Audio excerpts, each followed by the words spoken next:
Hello, good morning, good afternoon, good evening, wherever you are. My name's Bigwood, and I'm the Chief Change Maker for the Global Destination Sustainability Movement. I have a pleasure to have been invited here today by Site to share with you some thoughts and some ideas about regeneration and about regenerative business. So with your permission, I'm going to share a presentation and let's start. So I call this the regenerative revolution. But first, just to introduce myself. I'm the managing director, the chief change maker for a network of over 62, I think 65 destinations around the world, big, small, large, tourism and events destinations and incentives destinations that are working together to become more sustainable and regenerative places to visit, live, and work in. And our purpose as an organization is help the DMOs and the destination management professionals to create those better, more flourishing and resilient places to visit. So our work is all about helping co-create the strategies, mindsets and skill sets that will enable destinations to thrive, society and nature to regenerate. Interesting partnership with different organizations from the meetings and events and tourism industry around the world. Okay, so I'm going to start today. We know the pretty obvious statement that our world has changed in the last year, especially in our industry, right? Many of us have really suffered. Many of you perhaps are on furlough and you're struggling. And I think it definitely has been a year of change. And if you really think about it, we've been kind of learning how to flatten this curve and live with COVID and what that really means to our industry. And it's pretty decimated the tourism and events industry. And so we're learning to adapt, aren't we? We're learning to remote work, to reduce our travel, to try and run a business without travel, to relocalize, maybe focus more on our local communities, to refocus, reimagine, revisit, reframe, reconnect. And maybe some of us are even regenerating our lives and the communities around us.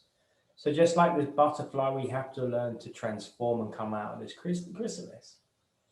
At the same time, COVID has really reminded people about climate change and how serious an issue it is. And that really, we can't self-isolate or vaccinate against climate change. And so just as we're talking about flattening the curve for COVID, we have to learn to flatten the curve for climate change. And that means some big thinking for our industry. Outside, the year has started pretty big, really, and there was a big movement last year politically, but with now Joe Biden reversing many, if not all, of Trump's anti-environment legislation, now we're going into a real massive phase of environmental and climate action. If you look at the stock market, there's a 96% increase last year in terms of investment into sustainability funds and assets. So a real game changer on the stock market. I know from my fund, some of my ESG funds have grown by 400%. So really the market is looking at sustainability. And why is that? In this recent study of 200 studies, it found that 90% of companies with good ESG standards and performance, environmental, social, governance performance, proved to be better investment opportunities than non-sustainable stock. They're 88% more efficient. So things are changing. I mean, just look at IKEA with their brand of sustainability products that's now $1 billion. $200 billion GE is generated from eco-imagination. And Unilever's sustainable brands are growing at 50% faster than their non-sustainable brands. So change can happen on the stock market, can change with business, and it can change with people. Now, a majority of Europeans, Chinese, and US people believe that their own behavior can make a difference to change in tackling climate change. So in this period, this is just done at the end of the last year, now 40% of Americans, 40% of Europeans, 38% of Americans are saying that reduced flying would be the easiest thing for them to do to tackle climate change. So again, 53% of us, the citizens around the world, well, this is a a survey by Booking.com with over 20,000 respondents said they want to travel more sustainably into the future. 53%. 69% of the same people said they expect the travel industry to help them travel more sustainably. So they're looking to us, our visitors, our clients are looking to us to enable this. And when they spend money with us, they want to see that money going back to the destination. They want to see it going back and supporting the community to recover and regenerate. In the events world, the numbers are similar. We did a survey with IMEX in January that we repeated in May and then in October. So in January, 91% of event professionals said sustainability is important for the future, pre-COVID. By October, that had gone up to 96%. 97% of event organizers are actually doing something and integrating sustainability into their plans for their events. So change has happened, the market has tipped. And that's fantastic. I kind of, we've achieved it, right, in some ways. But is that enough? And that's really what I want us to think about. Because if you think of the future, where we are now, we have this tidal wave of COVID, but behind we have a tidal wave of recession, climate change, biodiversity collapse. There's some really major bloody big issues that are out there. And so we have to prepare our industry not only to recover from COVID, but to get ready for next waves and shocks. As Larry Fink, the CEO of BlackRock, said, I believe that the pandemic has presented such an existential crisis, such a stark reminder of how fragile we are, that has driven us to confront the global reality and threat of climate change. And so I think that's really what we have to do in this industry. So that means kind of changing our paradigm, sustaining the old way of working, bouncing back to the old is no longer good enough. And I think that is really explicit in the fashion industry. So sorry for such a hard message here, but this kind of summarizes how people are feeling about a fashion industry that's raving about being sustainable when it really doesn't care for the people and for the planet that supports it. And I think this quote really summed it up nicely for me from the CEO of Patagonia, the founder of Patagonia, should I say. He said, there's no such thing as a sustainable company in an unsustainable world. So many of us are raving about our events and the companies that we've developed. How sustainable are they now in the crisis? So we have to change. We have to shift from degenerative, beyond sustainable, to a new model, which is a regenerative type of business, a model of business that recovers and rejuvenates the future. And this requires some major rethinking. Regenerative is the word we use for this because regenerative means creating the conditions conducive for life to continuously renew itself, to transcend into new forms and to flourish amid ever-changing life conditions. Believe me, the next 20, 30, 50 years are going to be changing, and we need to be on our toes, adaptable and nimble to future shocks and changes. And that's why a regenerative focus can give us the edge. At the moment, many corporates, large, small businesses are starting to shift towards regenerative business. Microsoft is a good example, really looking at how they work. They've said as a first step, we want to be carbon negative by 2030. Then they said, we want to go beyond that. We want to remove all of our carbon emissions by 2050. And not only want to do that, we're going to give $1 billion from our work to a climate innovation fund. So they're really starting to think of the future and how they can regenerate. Walmart, the biggest supermarket chain in the world, has set a goal to be a regenerative company. 0 emissions by 2040. They want to protect and restore millions of acres and miles of land and ocean around the world. And they're going to have to do that by transforming food and supply chains. Even little companies such as one of my favorite beer companies, Brewdog, who make a wonderful beer called Punk IPA, they've transformed how they're working, and it's transformed how they're growing, their performance on the stock market, and their ability to raise funds. Apple, a few weeks ago, did one of their big annual announcements. People were expecting a new iPad or a new iPhone. Were a little bit disappointed.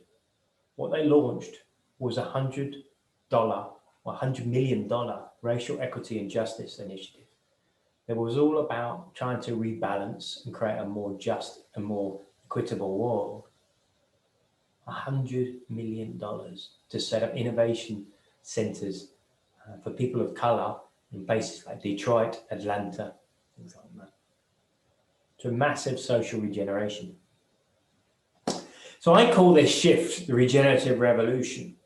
And I think that the meetings, the events and travel industry is on that journey. Perhaps we're behind some industries, but I really wanted to look at this. So with a wonderful piece of work with IMEX and Marriott, we started to analyze and look what that really meant and what could we learn from nature to help us go on a journey of regeneration, because nature is the king of regeneration. So let's look at this a little bit and really start to think about how do we use our events and the incentives industry to regenerate lives, communities, and nature. And how could we create a fantastically flourishing industry of the future, which is zero carbon, circular, and inclusive, and where everyone benefits from success. But to do that, we're going to need to start to rethink certain things. One, we need to rethink our relationship to stuff. At the moment, whether it's a mobile phone or a piece of clothing, typically we take it, it's made, we take the resources, they're made into something, we use them, and after a while we dispose of them. And maybe many of you have done a lot of disposing, cleaning out your cupboards through COVID. Today, only 8.6% of all world's resources are recycled back into the economy. 30% of food is thrown away. You realize that food alone creates 6% of global emissions. That's more, that's almost double that of flying. And we really get beaten up for flying people around the world. So we need to think about that and change it. What we need is a more circular way of thinking. So take this phone here. It's not an iPhone, it's called a Fairphone. I can take it apart myself. I can change the battery myself. I can change and upgrade the camera or the processor when new ones come out, but I don't throw away the waste. Massive thing, massive success, massive waiting line to get one of these. And it's cheaper and I think better than an iPhone. And that's an example of a circular way of thinking. We take resources, we make them, we use them, recycle, we repurpose them. We create this circle of performance. And so many of us have started to do that with our stage sets and the way we build up circular or stand sets and exhibitions. But we need to take that further and further. I think we need to rethink our relationship with each other. It's okay about thinking about stuff, but what about each other? You know, we radically need to look at racism, systemic inequality, even just gender balance and gender equality is something that needs to massively readdressed in our industry, I believe. And lastly, I think we have to rethink our relationship with nature. And many of us have done that in this period of COVID. We've seen that nature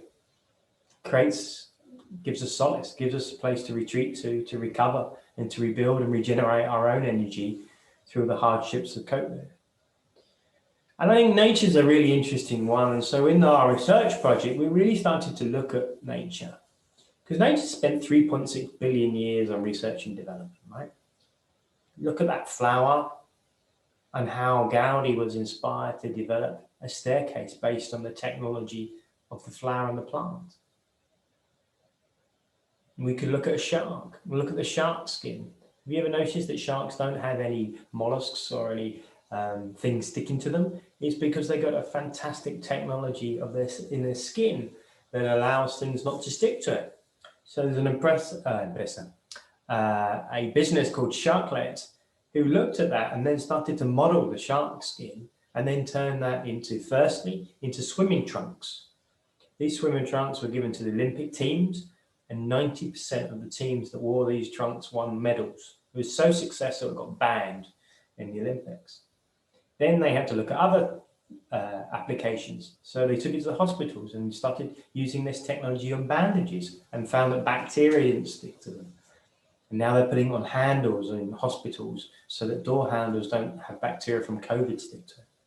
So this is just one example of what we call biomimicry and learning from nature and innovating through nature. And nature has so much to teach us. It teaches about balance and living together, just like these mushrooms live off and work with the tree. It's a symbiotic relationship. We can also think of partnership and how innovation happens. Think of a mangrove, for example. Here, the salt water and the seawater come together. And at that point, there's an explosion of biodiversity. And that's a bit like our businesses, where we can bring clients and the community and suppliers together. We can create and accelerate innovation. And nature is resilient and abundant. Just think of the forest when it's burnt down. A bit like our industry, you could say at the moment, we're pretty much, our house has been down, our forest has been burnt down. But at that same time, all the goodness from the fire creates life. And out from the fire start to emerge seedlings. And that's really what I see as our future as. We have an opportunity now to grow and to really spark innovation and a flourishing, prosperous future. But that requires us to switch our thinking, to switch from linear systems, which is the past way of thinking, which is extractive, focus on quantity and efficiency, take, make, dispose, unlimited and controlled growth, a bit like some of the destinations who had massive over-tourism around the world. Instead, we need a living systems thinking where we learn from nature, a system that is focused on quality and effectiveness. It is resilient by design, inclusive, reciprocal, restorative, abundant, full of vitality and harmony and wellness. And that's where we want our industry to go, right? I know that's what I would like to see. So based on that, in this work that we did, we started to think of what is a regenerative event and what could be some of the principles behind it. So we took some work on circularity and started to advance that. So we decided that a regenerative event really is based on the principles of designing out waste and pollution. Pollution could be carbon emissions, it could be plastic, right? Let's design that out from the start. Let's keep products and materials in use. Let's design in inclusiveness and diversity, and let's regenerate natural systems. And remember, we are nature. So regenerating natural systems means generating people and human energy. So those are the key principles of what we call Hanoa, which is our framework. But behind that, there's a kind of 8-step process of how we can think or rethink how we organize events. So let me just explain some of these to you. I don't have time to go through all of these, but let's look at some of these in kind of an order. So first of all, let's think about when you design a strategy for your event. Okay, you'll do that, whether it's nowadays it's probably an online event. The future is going to be a hybrid event. So ask yourself when you start to do that, are you a change agent or a travel agent? Right now, we're not traveling, so we're really starting to think about what's the change that we're trying to induce. What is the impact of the events we're trying to produce? And so I think you can really use the sustainable development goals to start to think about social and environmental impact and not just financial impact in the events that we're delivering. By changing our thinking, we can start to think, how does our event address education or poverty or gender equality or inclusiveness or climate change? You've got 17 areas, 17 goals there that will give you a framework. And underneath there, 169 measures and sub-goals. So start with that. Then start to think about your team. How do you really bring your value chain together? So your suppliers, your clients, your sponsors, your employees, all of those elements of your ecosystem that give you value. I think IMEX is a fantastic organization that really nails this and the way they work together. This is a picture of the sustainability team at IMEX in the US. And here we're being our superstars, our super champions. And, you know, this team has worked together to deliver massive results in sustainability. And now they're at 94% of recycling in Las Vegas. So start to think about how you really bring your team together and set common objectives and goals for everyone to advance to sustainability. Start to think of your brand experience, whether it's online or when you get together. How can you change how you make and build stuff? Think of those 4 principles. Here's a great company called EcoBooth in the UK who makes its stands from recycled and unwanted material. So this is made from plastic from the Thames. Other stands are made from fridges or parts from gasworks. They really take all unwanted materials and then turn them into really great brand experiences. So really challenge yourself to have a zero waste event in the future. Challenge yourself to rethink about food and your food experience that you're offering. Start to think about how you could create a circular cycle. So here's an example from a great music festival. I thought I'd look at something different. So here's a music festival, DGTL, in Amsterdam and in Barcelona. And so first thing they did, they start to work with their food suppliers to create better, more sustainable food experiences. So more organics, they cut down meat and eventually cut out meat, more delicious burgers, things like that. Then they started to get the audience involved in part of that experience, recycling, composting. Then they take all the materials that they compost and they turn that into fantastic soil that they give back to their urban farmers. Then their farmers grow stuff. They grow the carrots and the mushrooms and the potatoes, which they then bring back, and the next event they use as part of their supply chain. So it's a beautiful cyclic journey there. And that's what we can do. We can do that by thinking of kind of fair food and how it's grown, local food that tells a local story, organic food that's better for all of us, sustainable food that doesn't damage the planet, and social food and how we really think about looking after the people around us.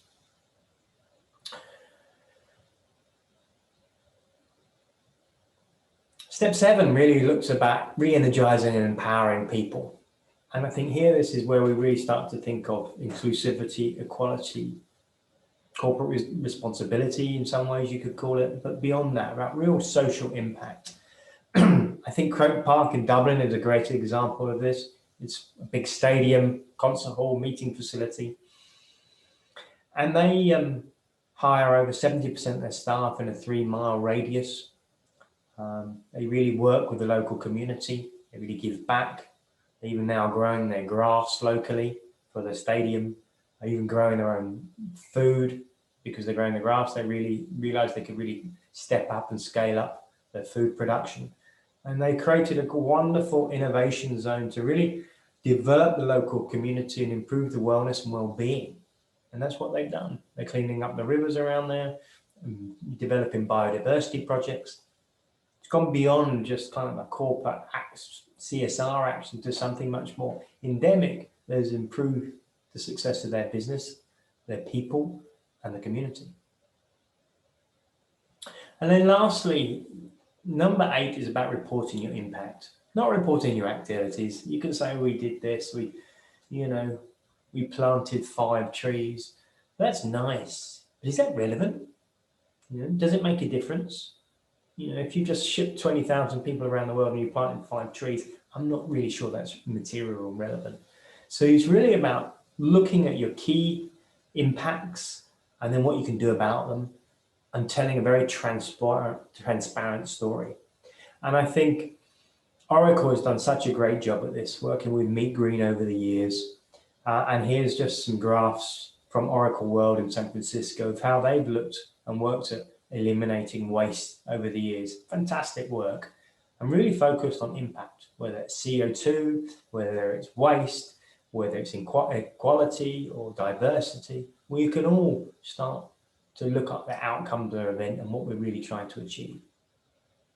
So that's really just a little bit about the framework. I invite you to go onto the website and have a look at it and download it, and I'll give you the address in a second. I really start to challenge how you're going to do things different. Because, our industry has been through a fire. There's no denying that. But we're going to build back, and we have the opportunity to build back better. So let's really think about that. Let's really be those wonderful seeds and sprouts of growth and do things different. Let's create something that's so rich and beautiful and abundant and generous like a forest. Because I think that regenerative business is the only future for our industry. We've got 17 goals we can look at that give us guidance and direction. So let's use them. And it's a lovely, wonderful possibility. And I shared this picture of Yosemite because I think it's such a beautiful place. And when I was climbing El Capitan and looking down, when I was at the top of that, I realized how insignificant in many ways I was as an individual and how wonderful nature was. And then I kind of realized that, years later, that regenerative development is asking us to kind of imagine ourselves differently, to imagine events, destinations, and communities that possess even greater natural beauty, ecological health, social harmony, and productive capacity than this view, or even the world's most pristine forests. Together, we have the glorious possibility of building something that's so transformative. So, I invite you on that journey, the journey that is the regenerative revolution. So here's the report. You can download it there. You can go to our website and find out more of the work we do with destinations, or send me an email or connect with me on LinkedIn. It's a pleasure to address you. Thank you very much, Site, for your invitation. I hope you all have a wonderful day and a great online summit. Take care, everyone. Bye-bye.